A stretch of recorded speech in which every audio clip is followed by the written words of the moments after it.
ಸ್ನೇಹಿತರೆ, ಇವತ್ತು ನಾವು ವರ್ಣ ಕ್ಷೇತ್ರದಲ್ಲಿ ಹೇಳಬೇಕು ಅಂತಂದ್ರೆ ಬಹಳ ದೊಡ್ಡ ಕೊಡುಗೆ ಇವತ್ತೇನಾದ್ರೂ ಆಗಿದ್ರೆ ಈ ರಾಜ್ಯಕ್ಕೆ ವರ್ಣ ಕ್ಷೇತ್ರದ ಜನಗಳಿಂದ ಅನ್ನೋದನ್ನ ನಾನು ಹೇಳಕ್ಕೆ ಮೊದಲನೇದಾಗಿ ಇಚ್ಛೆ ಪಡ್ತಾ ಇದ್ದೇನೆ. ಇಂಥ ಒಬ್ಬ ಮುಖ್ಯಮಂತ್ರಿನ, ಇಂಥ ಒಬ್ಬ ನಾಯಕರನ್ನ ನೀವು ಸತತವಾಗಿ ಆಯ್ಕೆ ಮಾಡಿ ಈ ರಾಜ್ಯಕ್ಕೆ 2 ಸಾರಿ ವಿರೋಧ ಪಕ್ಷದ ನಾಯಕರಾಗಿ 2 ಸಾರಿ ಮುಖ್ಯಮಂತ್ರಿಗಳಾಗಂತ ಕೊಡುಗೆ ಏನಾದ್ರೂ ಹೋಗ್ಬೇಕು ಅಂತಂದ್ರೆ ನಿಮ್ಮೆಲ್ಲರಿಗೂ ಸೇರ್ಬೇಕಾಗಿದೆ. ಇವತ್ತು ಇದೇ ತರ ನಿಮ್ಮ ಪ್ರಾಣ ಇರೋವರೆಗೂ, ಸಿದ್ದರಾಮಯ್ಯನವರು ಮನೆತನ ಇರೋವರೆಗೂ ಇವತ್ತು ವರ್ಣ ಕ್ಷೇತ್ರದ ಜನ ಅವ್ರ ಜೊತೆ ನಿಲ್ಬೇಕಂತ ನಾನು ಪ್ರಾರ್ಥನೆ ಮಾಡಿ ನನ್ನ ಮಾತನ್ನ ಪ್ರಾರಂಭಿಸ್ತಾ ಇದ್ದೇನೆ. ಸ್ನೇಹಿತರೆ, ಇವತ್ತು ಈಗಾಗಲೇ ಬಜೆಟ್ ಮಂಡಿಸಿದ್ದಾರೆ ಮಾನ್ಯ ಮುಖ್ಯಮಂತ್ರಿಗಳು. ನಿನ್ನೆ ಬಜೆಟ್ ಮಂಡಿಸಿದ್ದಾರೆ. ಇಡೀ ರಾಜ್ಯದ ಜನತೆ, ಬಡವರು ಇರ್ಬೋದು, ಶ್ರೀಮಂತರು ಇರ್ಬೋದು, ಮಹಿಳೆಯರು ಇರ್ಬೋದು, ಕಾರ್ಮಿಕರು ಇರ್ಬೋದು, ದಮನಿತರು ಇರ್ಬೋದು, ರೈತರು ಇರ್ಬೋದು, ತೃತೀಯಲಿಂಗಿಗಳಿರ್ಬೋದು, ಪ್ರತಿಯೊಬ್ಬರು ಇವತ್ತು ಏನಾದ್ರು ಕೊಂಡಾಡ್ತಾ ಇದ್ದಾರೆ ನಿನ್ನೆಯಿಂದ. ಇವತ್ತು ಅಂತ ಒಂದು ಬಜೆಟ್ ನ ಕೊಟ್ಟಂತ ಕೀರ್ತಿ, ಈ ಆಡು ಮುಟ್ಟಿದ ಸೊಪ್ಪಿಲ್ಲ ಅನ್ನಂಗೆ ಇವತ್ತು ನೀವು ಬಜೆಟ್ ಮೊದಲನೇ ಪೇಜ್ ಇಂದ ಕೊನೆ ಪೇಜ್ ವರೆಗೂ ನೋಡಿದ್ರೆ, ಆ ಕಾರ್ಯಕ್ರಮಗಳನ್ನ ನೋಡಿದ್ರೆ ಸಿದ್ದರಾಮಯ್ಯನವರ ಹೃದಯ ಎಲ್ಲಿ ಮಿಡಿತಾ ಇದೆ ಅಂತಂದ್ರೆ ಬಡವರ ಪರವಾಗಿ ಮಿಡಿತಾ ಇದೆ ಅನ್ನೋದು ನಮ್ಗೆ ಗೊತ್ತಾಗುತ್ತೆ. ಇವತ್ತು ಹೇಳ್ತಾ ಇದ್ದಾರೆ ಸಾಲ ಮಾಡ್ಬಿಟ್ಟು ಸಿದ್ದರಾಮಯ್ಯನವರು ಬಜೆಟ್ ಮಾಡಿದ್ದಾರೆ ಅಂತ ಅನ್ಬಿಟ್ಟು. ನಾನು ಕೇಳಕ್ ಇಚ್ಛೆ ಪಡ್ತಾ ಇದ್ದೇನೆ, 1,65,000 ಕೋಟಿನ ಸಾಲ ಮಾಡಿದವರು ಯಾರು ಈ 12 ವರ್ಷದಲ್ಲಿ ಅನ್ನೋದನ್ನ ಮೊದಲು ಉತ್ತರ ಕೊಟ್ಟು ಅದನ್ನ ಅಪಾದನೆ ಮಾಡಬೇಕಾಗಿದೆ. ಇವತ್ತು ಸ್ನೇಹಿತರೆ, ಉದ್ಯೋಗ ಸೃಷ್ಟಿ ಮಾಡ್ತೀನಿ ಅಂತಂದ್ರು, 2 ಕೋಟಿ ಉದ್ಯೋಗ 1 ವರ್ಷಕ್ಕೆ ಅಂತಂದ್ರು. ಎಷ್ಟು ಕೋಟಿ ಉದ್ಯೋಗ ಕೊಟ್ಟಿದ್ದೀರಿ ನೀವು? ಮಾನ್ಯ ಮುಖ್ಯಮಂತ್ರಿಗಳು 52,000 ಉದ್ಯೋಗಗಳನ್ನ ಇವತ್ತು ನಾವು ತುಂಬ್ತೀವಿ ಅಂತ ಅನ್ಬಿಟ್ಟು ನಿನ್ನೆ ಹೇಳಿದ್ದಾರೆ. ಇನ್ನು 6 ತಿಂಗಳಲ್ಲಿ ಇಲ್ಲ 1 ವರ್ಷದೊಳಗಡೆ 52,000 ಜನ ಉದ್ಯೋಗಗಳು ಸಿಕ್ಕುತ್ತೆ ಅನ್ನೋದನ್ನ ಭರವಸೆ ಇಟ್ಕೊಂಡು ಇವತ್ತು ಕಾಲಾನುಕಾಲದಿಂದ ಭಗವಾನ್ ಬುದ್ಧರ ಕಾಲದಿಂದ ಬೌದ್ಧ ಧರ್ಮ ಪ್ರಚಲಿತವಾಗಿದೆ. ಯಾರು ಬೌದ್ಧದ ಬಿಕ್ಕುಗಳ ಬಗ್ಗೆ ಗಮನ ಹರಿಸಲಿಲ್ಲ, ಬುದ್ಧ ವಿಹಾರಗಳ ಬಗ್ಗೆ ಗಮನ ಹರಿಸಲಿಲ್ಲ. ಮಾನ್ಯ ಮುಖ್ಯಮಂತ್ರಿಗಳು ಬುದ್ಧ ವಿಹಾರಕ್ಕೆ ಒಂದು ಪ್ರಾಧಿಕಾರ ಮಾಡಿ 6,000 ರೂಪಾಯಿ ಬೌದ್ಧ ಬಿಕ್ಕುಗಳು ಕೊಡ್ತಾ ಇದ್ದಾರೆ. ಬೌದ್ಧ ಬಿಕ್ಕುಗಳ ಪರವಾಗಿ ನಿಮ್ಗೆ ಬುದ್ಧ ವಂದನೆಗಳನ್ನ ತಿಳಿಸಕ್ಕೆ ನಾನು ಇಚ್ಛೆ ಪಡ್ತಾ ಇದ್ದೀನಿ.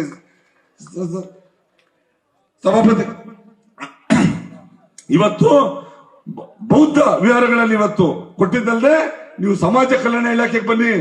50 ಕ್ರೈಸ್ಟ್ ಶಾಲೆಗಳು,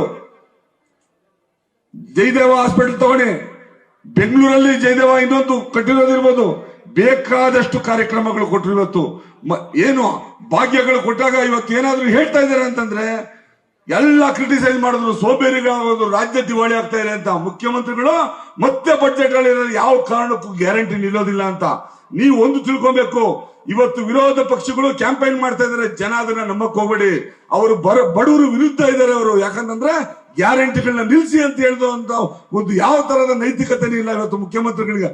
ಅವ್ರು ಹೇಳಕ್ಕೆ ಯಾವ ಗ್ಯಾರಂಟಿನೂ ಮುಖ್ಯಮಂತ್ರಿಗಳಿಗೆ ನಿಲ್ಸಕ್ ಹೋಗೋದಿಲ್ಲ. ಅವ್ರ ಮಾತುಗಳನ್ನ ನೀವು ಕೇಳಬಾರ್ದು.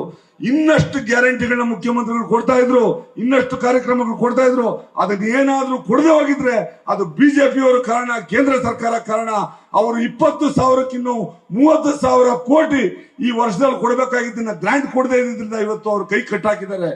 ಏನೇ ಕೈ ಕಟ್ಟಾಕಿದ್ರೇನು ಅವರ ಬದ್ಧತೆ, ಅವರ ಏನು ಕಮಿಟ್ಮೆಂಟ್ ಏನಿತ್ತು ಈ ಬಡವರ ಪರವಾಗಿ, ಇವತ್ತು ಕೆರೆ ತುಂಬಿಸೋ ಯೋಜನೆ ಇರ್ಬೋದು, ಇವತ್ತು ಹನೂರು ಭಾಗದಲ್ಲಿ ಏನು ಬರಗಾಲ ಇತ್ತು, ಅಲ್ಲಿ ಕುಡಿಯೋದಕ್ಕೆ 1,600 ಅಡಿ ಹಾಕಿದ್ರೆ ನೀರು ಸಿಗ್ತಾ ಇಲ್ಲ.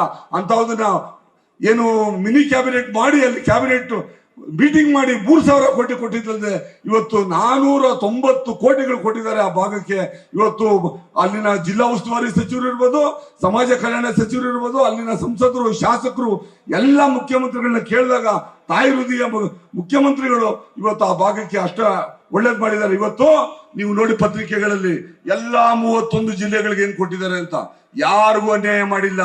ಬೆಂಗಳೂರು ನಗರನ ಇವತ್ತು ಪ್ರತಿಯೊಬ್ಬರು ಇಡೀ ಜಗತ್ತೇ ನಮ್ ಕಡೆ ನೋಡ್ಬೇಕಂತ ಇಷ್ಟೊಂದು ಕಾರ್ಯಕ್ರಮಗಳು ಮಾಡಿ. ನಾನು ವರ್ಣ ಕ್ಷೇತ್ರದಲ್ಲಿ ಪತ್ರಕರ್ತ ಆಗಿದ್ದೆ. ಮೊದಲೆಲ್ಲ ನಾನು ಇಲ್ಲೆಲ್ಲ ಓಡಾಡಿದ್ದೀನಿ, ಬೇಕಾದಷ್ಟು ಚುನಾವಣೆಗಳು ಕವರ್ ಮಾಡಿದ್ದೀನಿ, ಕಾರ್ಯಕ್ರಮಗಳು ಕವರ್ ಮಾಡಿದ್ದೀನಿ. ಮಾನ್ಯ ಮುಖ್ಯಮಂತ್ರಿಗಳು ವರ್ಣ ಕ್ಷೇತ್ರಕ್ಕೆ ಬಂದ ಮೇಲೆ ಇವತ್ತು ಏನಾದ್ರೂ ರಾಜ್ಯದಲ್ಲಿ ಮಾಡೆಲ್ ಕಾನ್ಸ್ಟಿಟ್ಯೂನ್ಸಿ ಅಂತ ಇದ್ರೆ ಅದು ವರ್ಣ ಕ್ಷೇತ್ರ ಮಾತ್ರ. ಯಾವುದೇ ಕೆಲಸ ಕಾರ್ಯ ಬಿಟ್ಟಿಲ್ಲ. ನೀವು ರಸ್ತೆಗಳು ನೋಡಿ, ಚರಂಡಿಗಳು ನೋಡಿ, ಕಾಂಕ್ರೀಟ್ ರೋಡ್ ನೋಡಿ, ಎಲ್ಲಾ ಕಾರ್ಯಕ್ರಮಗಳನ್ನು ಮುಗಿಸಿದ್ದಾರೆ. ಇವತ್ತು ಇಲ್ಲಿ ಅಷ್ಟಿದ್ರೇನು ಯತೀಂದ್ರ ಅವರು ವರ್ಣಾ ಕ್ಷೇತ್ರದ ಕ್ಷೇತ್ರಕ್ಕೆ ಕೊಡ್ತಾ ಇರುವಂತ ಗಮನ ನಾನು ನೋಡಿ ಅವರಿಂದ ನಾನು ಕಲ್ತಿದ್ದೀನಿ ಯಾವ ತರ ಅಭಿವೃದ್ಧಿ ಮಾಡ್ಬೇಕಂತ ಹೇಳ್ಬಿಟ್ಟು. ಹಂಗಾಗಿ ಇನ್ನಷ್ಟು ಈ ಕಾರ್ಯಕ್ರಮಗಳು ಮುಂದಿನ ವರ್ಷದಲ್ಲಿ ಬಹಳ ಜನ ಬಂದು ಬಹಳ ವಿಚಾರಗಳಲ್ಲಿ ಹೇಳ್ತಾರೆ. ಒಂದು ಕೊನೆ ಮಾತು ನಿಮ್ಗೆ ಹೇಳ್ತಾ ಇದ್ದೀನಿ ಕೇಳಿ. ನಾನು ಒಂದು ಕುಲ್ವಾಡಿ ಮನೆತನದಿಂದ ಬಂದವನು, ನನಗೆ ಯಾವ ತರದ ಹಿನ್ನೆಲೆ ಇರಲಿಲ್ಲ. ಸಾಹೇಬರು ನನ್ನ ಕರ್ಕೊಂಡ್ಬಂದು MLC ಮಾಡಿದ್ದಾರೆ ಅಂತಂದ್ರೆ, ತಿಮ್ಮಯ್ಯನವರು ಆಗಿದ್ದಾರೆ ಅಂತಂದ್ರೆ ಅದಕ್ಕೆ ಸಿದ್ದರಾಮಯ್ಯನವರ ಬದ್ಧತೆ ಕಾರಣ ಹೊರತು ಏನು ಕಾರಣ ಅಲ್ಲ. ಹಂಗಾಗಿ ಯಾವ ಮಾತು ಕೇಳಕ್ ಹೋಗಬೇಡಿ. ಎಲ್ಲರೂ ಇವರ ನಾಯಕತ್ವ, ಸರ್ಕಾರಕ್ಕೆ, ಕಾಂಗ್ರೆಸ್ ಪಕ್ಷಕ್ಕೆ ತಮ್ಮ ಬೆಂಬಲ ಸದಾ ಹಿಂಗೆ ಮುಂದುವರಿಲಿ. ವರ್ಣಾ ಕ್ಷೇತ್ರ ಒಂದು ಮಾಡೆಲ್ ಕಾನ್ಸ್ಟಿಟ್ಯೂನ್ಸಿ ಆಗಿ ಇವತ್ತು ಇಂಡಸ್ಟ್ರಿಯಲ್ ಅಡಕ್ನಲ್ಲಿ ಇರ್ಬೋದು, ಏರೋಸ್ಪೇಸ್ ಬರ್ತಾ ಇದೆ. ಇವತ್ತು ಏರೋಸ್ಪೇಸ್ ಏರ್ಪೋರ್ಟ್ ಪಕ್ಕ ಬರ್ತಾ ಇದೆ. ಹಿಂಗ್ ಹೇಳಕ್ ಹೋದ್ರೆ ನಾನು 1 ಗಂಟೆಗಳ ಕಾಲ ಹೇಳ್ಬೇಕಾಗುತ್ತೆ. ಅದನ್ನ ವಿಧಾನ ಪರಿಷತ್ತಲ್ಲಿ ಸಾಹೇಬರು ಅವಕಾಶ ಮಾಡಿಕೊಟ್ಟಿರೋದ್ರಿಂದ ಅಲ್ಲಿ ಎಷ್ಟು ಹೇಳ್ಬೇಕು, ಯಾವ ತರ ಉತ್ತರ ಕೊಡ್ಬೇಕು ಅನ್ನೋದನ್ನ ನಾನು ಮಾಡ್ತೀನಿ. ಹಂಗಾಗಿ ನನಗೆ 2 ನಿಮಿಷ ಮಾತಾಡಕ್ ಅವಕಾಶ ಕೊಟ್ಟು ನಿಮ್ಗೆ ಮತ್ತೊಮ್ಮೆ ಈ ರಾಜ್ಯದ ಬಡವರ ಪರವಾಗಿ, ಮಹಿಳೆಯರ ಪರವಾಗಿ, ರೈತರ ಪರವಾಗಿ, ಪ್ರತಿಯೊಬ್ಬರ ಪರವಾಗಿ, ಸಾಮಾನ್ಯ ಜನರು, ಒಬ್ಬ ಪುರೋಹಿತನಿಂದ ಹಿಡಿದು ಪೌರ ಕಾರ್ಮಿಕರವರೆಗೂ ಏನಾದ್ರೂ ಸಾಮಾಜಿಕ ನ್ಯಾಯದ ಒಂದು ತಳಹದಿಯಲ್ಲಿ ಕಾರ್ಯಕ್ರಮ ಕೊಟ್ಟಿದ್ದಾದ್ರೆ ಆ ಕೀರ್ತಿ ನಿಮ್ಗೆ ಸೇರ್ಬೇಕಾಗಿದೆ. ಇನ್ನು ಯಾವ ಕಾಲಕ್ಕೆ, ಎಷ್ಟು ವರ್ಷಕ್ಕೆ ಮೈಸೂರು ಭಾಗಕ್ಕೆ ಮುಖ್ಯಮಂತ್ರಿಗಳಾಗ್ತಾರೋ ಗೊತ್ತಿಲ್ಲ. ಆದ್ರೆ ನಿಮ್ಮ ಹೆಸರು you will be immortal in the history of Karnataka politics ಅಂತ ಹೇಳಿ ನೀವು ಅಜರಾಮವಾಗಿ ನಿಮ್ಮ ಹೆಸರು ಇರುತ್ತೆ. ನೀವು ಬಡವರ ಹೃದಯದಲ್ಲಿ ನೀವು ಉಳ್ಕೊಳ್ತೀರಿ ಅಂತ ಹೇಳಿ ನನ್ನ ಮಾತು ಮುಗಿಸ್ತಾ ಇದ್ದೇನೆ.